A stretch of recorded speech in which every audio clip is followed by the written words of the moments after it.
السلام عليكم ورحمة الله وبركاته. الحمد لله الذي كفى والصلاة والسلام على رسولنا المصطفى. أما بعد.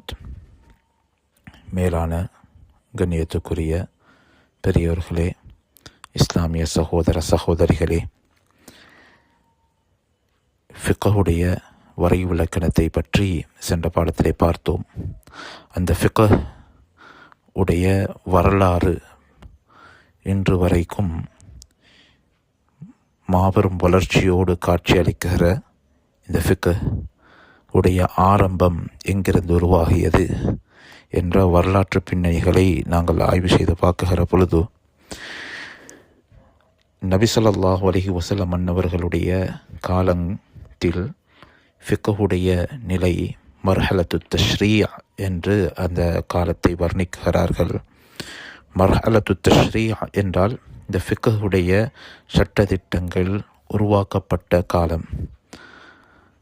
மர்ஹலத்து தஷ்ரீஅ் இந்த காலம் நபி ஸல்லல்லாஹு அலைஹி வஸல்லம் அவர்களுக்கு நபித்துவம் கிடைத்ததிலிருந்து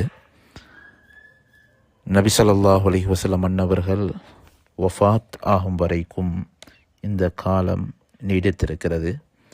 இந்த காலத்தை இரண்டு பகுதிகளாக பிரித்து பேசியிருக்கிறார்கள். அஹ்துல் மக்கி, அதாவது ஹிஜ்ரத்து செய்வதற்கு முன்னால் இருந்த காலப்பகுதி. அஹ்துல் மதனி, ஹிஜ்ரத் செய்வதற்கு பின்னால் இருந்த காலப்பகுதி. ஹிஜ்ரத் செய்வதற்கு முன்னால் இருந்த காலப்பகுதி இதில் கூடுதலாக ஃபிக்ஹுடைய சட்டதிட்டங்கள் இயற்றப்படுவது குறைவாகத்தான் இருந்தது. கூடுதலாக அகீதா, ஈமானோடு சம்பந்தப்படுற சட்டதிட்டங்கள் தான் அதிகமாக இந்த காலப்பகுதியில் இயற்றப்பட்டது. அதேபோல் அஹ்துல் மதனியில் அகீதாவுடைய, ஈமானோடு சம்பந்தப்பட்ட சட்டதிட்டங்களுடைய தொடரோடு அதிகமாக ஃபிக்ஹுடைய சட்டதிட்டங்கள் ஏற்கப்பட்டது. இதனால்தான் சூறாக்களில் மக்கி சூரா, மதனி சூரா என்று இரண்டு வகைகளாக சூறாக்களை பிரித்திருக்கிறார்கள். அதில் ஹிஜ்ரத்துக்கு முன்னால் இறங்கிய சூறாக்களுக்கு மக்கி சூரா மக்கியா என்றும், ஹிஜ்ரத்துக்கு பின்னால் இறங்கிய சூறாக்களுக்கு சூரா மதனியா என்றும் பேர் சூட்டியிருக்கிறார்கள். சூரா மக்கியத்தான சூறாக்களில் கூடுதலான ஆயத்துக்களை எமக்கு ஈமானோடு உணர்த்துகிற, ஈமானோடு சம்பந்தப்படுகிற, அதை பற்றி பேசுகிற வசனங்களைத்தான் அதிகமாக எங்களுக்கு பார்க்க முடியுமாக இருக்கும். மதனியத்தான சூறாக்களில் எங்களுக்கு அதிகமாக ஃபிக்ஹுடைய சட்டதிட்டங்களை ஏற்றிருக்கிற வசனங்களை எமக்கு அதிகமாக காண கிடைக்கும். அந்த அமைப்பில் தான் இந்த மர்ஹலா காணப்பட்டது.